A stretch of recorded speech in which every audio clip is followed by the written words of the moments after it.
மதுரை மாட்டுத்தாவணி பகுதியில் சாலையில் நடுவே இருந்த தோரண வாயில் இடிக்கும் பணியின் போது பொக்லைன் இயந்திரத்தின் மீது கட்டிட தூண் இடிந்து விழுந்து விபத்து. பொக்லைன் ஆபரேட்டர் உடல் நசுங்கி பரிதாபமாக உயிரிழப்பு. அருகில் நின்று கொண்டிருந்த ஒப்பந்ததாரர் படுகாயம். அலட்சியமாக இடிப்பு பணிகளை மேற்கொண்ட மாநகராட்சி நிர்வாகம். 5ஆம் உலக தமிழ் மாநாட்டை முன்னிட்டு 1981ஆம் ஆண்டு ஜனவரி 4ஆம் தேதி மதுரை மாநகரின் கிழக்கு நுழைவாயில் பகுதியான மாட்டுத்தாவணி பகுதியில் நக்கீரர் தோரணவாயில் கட்டிடம் கட்டப்பட்டிருந்தது. தற்போது மாட்டுத்தாவணி பகுதியில் பேருந்து நிலையம் மற்றும் ஆம்னி பேருந்து நிலையம், பல்வேறு வணிக நிறுவனங்கள் உருவான நிலையில் மாட்டுத்தாவணி சாலை விரிவாக்க பணிகளும் நடைபெற்றுள்ளது.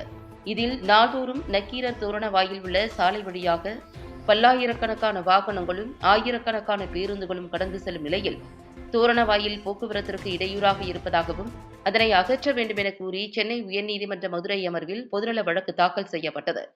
இதனையடுத்து மதுரை மாட்டுத்தாவணி பேருந்து நிலையத்தின் முன்பாக உள்ள நக்கீரர் தோரணவாயில் மற்றும் கே நகர் மாவட்ட நீதிமன்றம் அருகே உள்ள தோரணவாயில் ஆகிய 2 தோரண வாயில்களையும் இடிக்க நீதிமன்றம் உத்தரவிட்டது.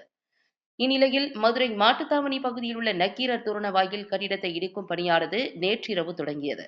அப்போது ஆங்காங்கே சாலைகளில் போக்குவரத்து செல்லவும் பொதுமக்கள் நடமாடவும் தடை விதிக்கப்பட்டு தடுப்புகள் வைத்து போக்குவரத்து காவல்துறை மற்றும் காவல்துறையினர் பாதுகாப்பு பணிகளில் ஈடுபட்டனர். இதைத் தொடர்ந்து மாநகராட்சி சார்பில் ஒப்பந்ததாரர் மூலமாக நக்கீரர் தோரணவாயில் இடிப்பதற்காக 2 பொக்லைன் இயந்திரம் மூலமாக இடிக்கும் பணி நடைபெற்றது. அப்போது தோரணவாயில் ஒருபுறம் உள்ள தூணின் அருகே பொக்லைன் இயந்திர ஆபரேட்டர் இடித்தபோது திடீரென தோரணவாயில் தூண் இடிந்து பொக்லைன் இயந்திரத்தில் விழுந்தது. இதில் பொக்லைன் ஆபரேட்டரான மதுரை மாவட்டம் உலகாணி அருகே உள்ள பாரப்பட்டி பகுதியைச் சேர்ந்த நாகலிங்கம் உடல் நசுங்கி சம்பவ இடத்திலேயே பரிதாபமாக உயிரிழந்தார்.